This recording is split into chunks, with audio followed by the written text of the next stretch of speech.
ନୂଆଗାଁରେ ପାଳିତ ହେଲା ହୋଲି ଉତ୍ସବ।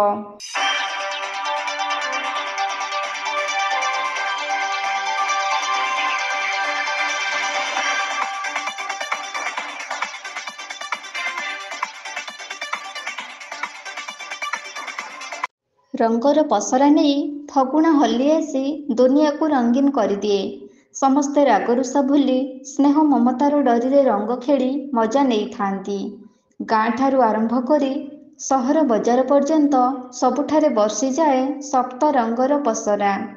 ସାତ ରଙ୍ଗରେ ରଙ୍ଗୀନ ହୋଇ ସମସ୍ତେ ଦୁଃଖ ଦୁନିଆକୁ ଭୁଲି ଏକ ହସ ଖୁସିର ଦୁନିଆରେ ହଜି ଯାଇଥାନ୍ତି। ଛୋଟରୁ ବଡ଼ ପର୍ଯ୍ୟନ୍ତ ସମସ୍ତେ ହୋଲି ରଙ୍ଗରେ ରଙ୍ଗୀନ ହେବା ସହିତ ଖୁବ୍ ଆନନ୍ଦ ମନରେ ହୋଲି ଖେଳକୁ ଉପଭୋଗ କରିଥାନ୍ତି। ଦୋଳର ରଙ୍ଗ ବର୍ଷାରେ ଠାକୁର ମିଳନ ହେଉଥିବା ବେଳେ ଗାଁ ଗହଳିରେ ମଧ୍ୟ ଠାକୁର ମିଳନର ନିଆରା ଦୃଶ୍ୟ ଦେଖିବାକୁ ମିଳିଥାଏ।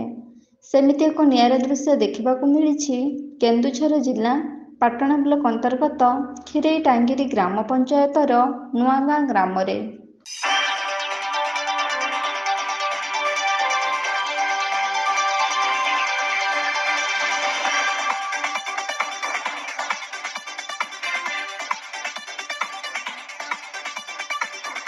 ଗ୍ରାମର ସମସ୍ତ ମହିଳା ଆଜି ଏକତ୍ରିତ ହୋଇ ରଙ୍ଗ ଖେଳର ମଜା ନେଇଛନ୍ତି।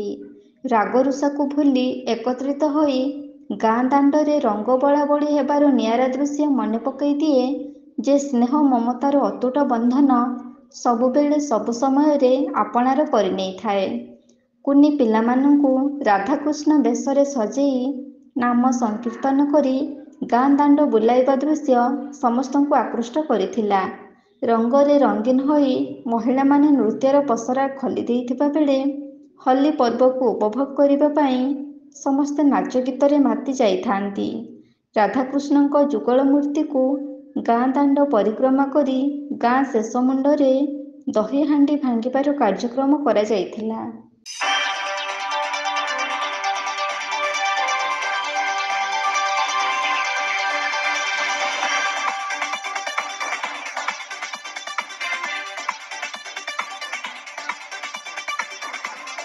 ସେଠାରେ ରାଧାକୃଷ୍ଣଙ୍କୁ ବନ୍ଦାପନା କରି ଦହି ହାଣ୍ଡି ଭାଙ୍ଗିବାର କାର୍ଯ୍ୟକ୍ରମ କରାଯାଇଥିଲା।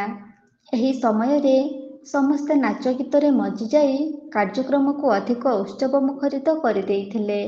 ବିଶେଷ କରି ଏହି ହୋଲି ପର୍ବରେ ଗାଁ ଝିଅମାନେ ଅଧିକ ଉତ୍ସାହିତ ଥିବାର ଜଣାପଡ଼ୁଥିଲା। ରାଧାକୃଷ୍ଣଙ୍କୁ ବନ୍ଦାପନା କରିବା ସମୟରେ ତାଙ୍କ ଚତୁଃପାର୍ଶ୍ୱରେ ଗାଁ ଝିଅମାନଙ୍କ ନୃତ୍ୟ ପସରା ଖୁବ୍ ଆକୃଷ୍ଟ କରିଥିଲା। ଖୁବ୍ ଉତ୍ସାହ ଓ ଉଦ୍ଦୀପନା ମଧ୍ୟରେ ନୂଆଗାଁରେ ହୋଲି ପର୍ବକୁ ପାଳନ କରିଥିବା ବେଳେ ଆସନ୍ତା ବର୍ଷ ଖୁବ୍ ଜାକଜମକରେ କରାଯିବ ବୋଲି ଜଣାପଡ଼ିଛି।